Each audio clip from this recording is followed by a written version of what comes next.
Bonjour, merci beaucoup d'être avec nous. Nous sommes sur le plateau HR Makers, une émission de la chaîne Décideur TV. Aujourd'hui, j'ai le grand plaisir d'accueillir Anne-Caroline Moller, directrice au sein de LHH et qui s'occupe de l'accompagnement individuel, c'est-à-dire de l'accompagnement des dirigeants et futurs dirigeants sur les enjeux, notamment de leadership. Bonjour Anne-Caroline. Bonjour Elsa. Merci beaucoup d'être avec nous. Aujourd'hui, on va essayer de travailler sur l'accompagnement des dirigeants et des futurs dirigeants de demain. On sait que les mutations au sein des entreprises sont extrêmement nombreuses, que le monde du travail est souvent secoué. On a parlé notamment de la quête de sens depuis la crise sanitaire, beaucoup de flexibilité. En bref, les dirigeants ont ce défi constamment de savoir garder le cap et en même temps être très agiles. Parmi ces mutations, il y a celle de l'intelligence artificielle. Donc l'arrivée d'outils comme ChatGPT a bouleversé un petit peu le monde du travail, créé de nombreux fantasmes également. Mais vous, quel est votre conseil pour que les dirigeants s'en emparent au mieux ? Alors effectivement, l'intelligence artificielle, c'est quelque chose qui nous touche déjà, tous les dirigeants, mais également nous dans notre quotidien. L'intelligence artificielle, c'est quoi? C'est d'abord des données, ce sont des algorithmes, ce sont des applications, et quelque part, nous utilisons déjà tous un petit peu l'intelligence artificielle. Dans le monde de l'entreprise, c'est un vecteur fabuleux d'innovation, de nouvelles perspectives de business, de modèles opérationnels peut-être différents, et donc ça touche aussi le dirigeant dans sa vision stratégique, mais également dans son rapport aux équipes, au leadership. Ce qui est intéressant, c'est que aujourd'hui, il y a une appropriation positive de ces perspectives. Le groupe Adecco réalise chaque année une étude, et dans la dernière édition de cet été, parmi les 30 000 personnes interrogées, les 2/3 disent « l'IA va avoir un impact positif sur la suite de ma trajectoire de carrière ». Nouvelles compétences, nouvelles perspectives. Donc ça, c'est un point qui est à prendre en compte au-delà des perspectives de business que peut proposer ou que peut suggérer l'IA. Nouvelles compétences, ça veut dire se réinventer. Donc comment le dirigeant accompagne cela? Nouvelles compétences, il y a des expertises qui vont disparaître, mais ça veut dire aussi des nouvelles choses à promouvoir. Il y a une chose que l'intelligence artificielle ne peut pas remplacer, c'est l'intelligence humaine. Dit autrement, l'IE, l'intelligence émotionnelle, l'intelligence relationnelle. Et dans le monde que nous vivons, le dirigeant peut s'approprier ça. Je pense qu'il n'y a pas... Une vie est trop courte, compte tenu de la complexité humaine, pour être parfait dans ce domaine-là. Ça veut dire, en tant que dirigeant, promouvoir une culture où l'échange, la qualité de la relation sont tout aussi essentiels que la performance financière de l'entreprise. Gérer un temps long, gérer un temps court. Et puis, par rapport à cette problématique des carrières, insuffler le changement, promouvoir les mobilités, permettre à des équipes de se développer individuellement et collectivement, montrer l'exemple par rapport à ça. On ne peut pas tout prévoir aujourd'hui, on va être encore surpris, mais on peut se préparer. Très bien. Alors, on sent qu'il y a ce besoin d'accompagnement, notamment autour, en effet, de l'intelligence émotionnelle, l'intelligence humaine. Alors, peut-être, quels sont les besoins que vous percevez auprès des dirigeants sur cet accompagnement? Alors, on pense bien évidemment à la prise de fonction en tant que dirigeant, qui peut être semée d'embûches à de nombreux égards, en tout cas. Oui, alors vous avez raison, une prise de fonction, c'est pas sans risque, et quel que soit le niveau. Et alors, quand vous êtes à un niveau exécutif, quand pour la première fois vous rejoignez un comité de direction, un comité exécutif, passez la grande période où tout le monde vous félicite, là, vous êtes devant la copie. Et la copie, elle n'est pas nécessairement très bien écrite. Donc ça, c'est un des premiers défis d'une prise de fonction. C'est quel est, en tant que dirigeant, mon mandat? Et quand je dis elle n'est pas nécessairement très bien écrite, au début on va vous dire quelque chose, mais il faut aller revisiter cela. Aller voir le CEO, aller voir le board et être très très au clair. Rendre explicite les attendus en termes de priorités stratégiques. Et ensuite écrire votre feuille de route. Ce qui veut dire quoi? Ce qui veut dire que pendant cette période de prise de fonction, peut-être les 90 ou 100 premiers jours, tels qu'on les nomme, mais peut-être après aussi, se dire ok, je prends du temps pour établir ma vision stratégique, pour rencontrer le maximum de personnes, pour gérer un temps court et un temps long. Ça fait partie des défis. les dirigeants qu'on accompagne, et même au-delà, on les a interviewés récemment, et on leur a dit comment ça se passe. Et 56% d'entre eux nous ont dit on a besoin d'être accompagnés parce que c'est une période qui est particulièrement stressante. Et au fait surprenant, si on doit citer encore des chiffres, chiffres constants, 20% des prises de fonction sont couronnées de succès. 20%. Seulement 20%. Ce qui veut dire que pour les 80 autres pourcents, il y a une vraie difficulté à gérer et que parfois cette difficulté, malheureusement, se solde par un échec et donc un départ. Donc dans les défis à accompagner, il y a cette feuille de route, il y a cette période qui est particulièrement stressante. Il y a pour quelqu'un qui vient de l'extérieur, qui est recruté, il n'a pas les codes.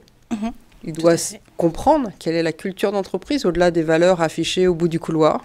Quels sont les réseaux, quel est l'informel. Et tout ça, je pense, doit être accompagné. Alors vous avez des grands groupes qui vont nommer des mentors internes, des référents, qui vont vous préparer votre planning de rendez-vous. Ça, c'est très très bien. Mais ça veut dire aussi, je pense, avoir 2 points d'appui complémentaires pour faciliter cette prise de fonction et cette période. Ça peut être un média training, parce qu'il y a un enjeu de communication qui est très important. Média training, et puis il n'y a pas de grand orateur né naturellement, vous le savez. Hein. Et puis également un mentor. À ce niveau de fonction, on ne parle plus de coaching. On est sur un dialogue en parité, la capacité à pouvoir échanger, à comprendre, à venir étayer peut-être des points qu'on n'a pas nécessairement développés en termes d'expérience. Ça, c'est très important pour sécuriser les prises de fonction. Donc, prise de fonction, indéniablement, le chiffre est très important. Seulement 20% des prises de fonction à un statut de dirigeant sont couronnées de succès. L'accompagnement individuel de la personne ne fait presque plus de doute. Toutefois, bien évidemment, dans le parcours d'un dirigeant, il y a certainement d'autres étapes, notamment les départs aussi, qui peuvent sans doute nécessiter d'un accompagnement particulier. Alors c'est très juste parce qu'en fait, quand vous vous préparez à une prise de fonction, peut-être que vous vous préparez au moment où vous prenez vos fonctions, mais peut-être avant. Se préparer, ça veut dire quoi? Ça veut dire avoir une juste appréciation de l'impact que l'on a envie d'avoir. Quand on est dirigeant, on peut avoir envie de transmettre, ça c'est pour les plus seniors, et on peut, quand on est actif aussi, on peut avoir envie de justement prendre le lead sur l'innovation, le changement, la performance financière. Et ça, pour faire cela, bien entendu, il faut jouer, il faut conjuguer avec un collectif que vous allez apprécier au moment où, mais en amont, il s'agit aussi d'avoir une juste conscience de ce qu'on veut faire, pourquoi on veut le faire, qui on est. Donc ça veut dire avoir une juste conscience de soi, de ses points de force, de ses comportements quand ça tangue un peu, quand on est sous stress. Donc être aidé sur les angles morts dans le rétroviseur. Et puis ça veut dire aussi savoir quel est l'environnement dans lequel on peut être le mieux aligné. Et donc tout cela, quand on est en poste, on n'a pas vraiment le temps de le faire. Tout à fait. Donc, profiter d'une transition professionnelle pour le faire, ça peut être intéressant. Et c'est intéressant à la fois pour l'entreprise qui a un dirigeant sortant, parce qu'en fait, le moment du départ va se passer de façon plus sereine et puis c'est envoyer quelque chose de positif. Pour quelqu'un qui peut-être demain peut rester dans l'écosystème, donc c'est intéressant d'avoir des ambassadeurs. Oui. Et pour le bénéficiaire en tant que tel, c'est lui permettre de faire un pont vers le futur, comme on dit, de façon plus sereine. Peut-être pour mieux écrire le projet professionnel, par exemple. Et le projet professionnel, ce n'est pas l'étape d'après. Votre projet professionnel, c'est la suite d'une trajectoire, c'est la suite d'une carrière. Donc, on ne va pas réfléchir à un copier-coller, quel est le meilleur CV. De toute façon, le chasseur de tête vous dira toujours qu'il manque une virgule. Oui. Mais c'est qu'est-ce que j'ai envie de faire pour les 5, 10, 15 prochaines années, et là où j'ai envie d'avoir le plus d'impact.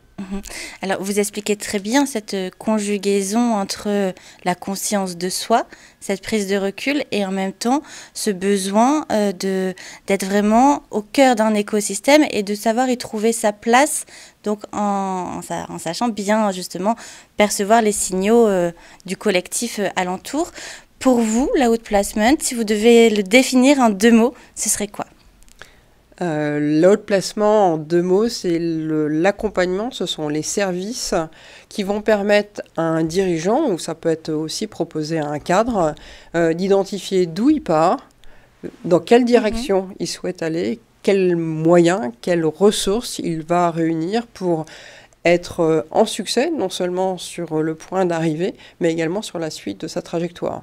Donc ça veut dire de la méthodologie, ça veut dire, on parlait d'intelligence artificielle, des ressources numériques. Bien sûr, oui. Ça veut dire travailler avec un consultant ou un advisor sur la suite de sa carrière. Ça veut dire avoir ce moment réflexif par rapport à soi. Ça veut dire avoir des opportunités de rencontre, c'est absolument essentiel. Aujourd'hui, on est dans un monde d'une complexité et d'une mobilité absolument impressionnante. Beaucoup de choses changent, donc profiter de cette période-là et être accompagné à bon escient, non pas pour butiner à gauche et à droite, mais pour s'ouvrir, développer une curiosité qui demain servira parce que vous allez nouer des contacts intéressants. Alors, j'ai une dernière question. Le monde, en effet, comme vous l'expliquez très bien, a de nombreuses complexités et par ailleurs, les dirigeants peuvent être de plus en plus jeunes. C'est-à-dire que maintenant, les leaders de demain ont environ 40 ans. Est-ce que vous avez des conseils particuliers pour ces quadras qui vont devenir nos leaders de demain? Je pense fondamentalement que les attendus en termes de leadership, et donc les clés de succès pour un dirigeant aujourd'hui et encore plus demain, sont différentes de celles qu'on a pu développer par le passé. Avant, il y avait quelque part une voie royale, grandes écoles, vous passiez par différentes fonctions. À un moment donné, vous êtes nommé directeur financier et puis vous êtes promu DG ou CEO d'une entreprise. Aujourd'hui, le monde, il est complexe, il est global, il y a une diversité démographique avec plus de seniors et puis des nouvelles générations qui ont des attendus différents, une diversité également multiculturelle, l'innovation qui est au cœur aujourd'hui du développement des entreprises. Donc tous ces attributs ou tous ces qualifiants forcément changent le rôle et également les qualités du dirigeant et l'exercice au quotidien. Ça veut dire, je pense, que là où on pouvait peut-être s'appuyer sur de grandes qualités de stratégie, d'analyse financière. Aujourd'hui, un attendu, c'est une agilité par rapport à ce monde où on n'est pas en contrôle, où l'information peut être acquise de multiples façons, où vous êtes en nécessité de communiquer de façon beaucoup plus rapide, où en termes d'interaction avec les équipes, il s'agit d'engager et en même temps de rassurer. Et donc, je crois que pour les cadras, aujourd'hui, on peut leur proposer, ils ont cette fraîcheur de leur jeunesse et cette énergie et cette impatience qui les caractérise, à la fois d'être peut-être un peu plus patients s'ils sont dans leur entreprise, de faire part du fait qu'ils ont envie de bouger. Ça aussi, c'est quelque chose de surprenant. 65% des dirigeants qu'on a interviewés récemment, dans une étude qui paraîtra en début d'année, nous ont dit que dans les 12 prochains mois, ils prévoyaient une mobilité. Donc la mobilité est au cœur des carrières aujourd'hui. Donc peut-être qu'il faut retenir et en même temps accompagner cette mutation. Les qualités humaines et relationnelles sont quelque chose à développer. Ça passe par la curiosité, ça passe par le fait de libérer son agenda pour aller à l'extérieur, pour observer, pour s'enrichir définitivement. Et puis, dans certaines entreprises, on peut proposer un assessment. Un assessment, c'est quoi? C'est pas un jeu de rôle, c'est une... D'abord, on pose le cadre, le référentiel de compétences et d'attendus, de comportements.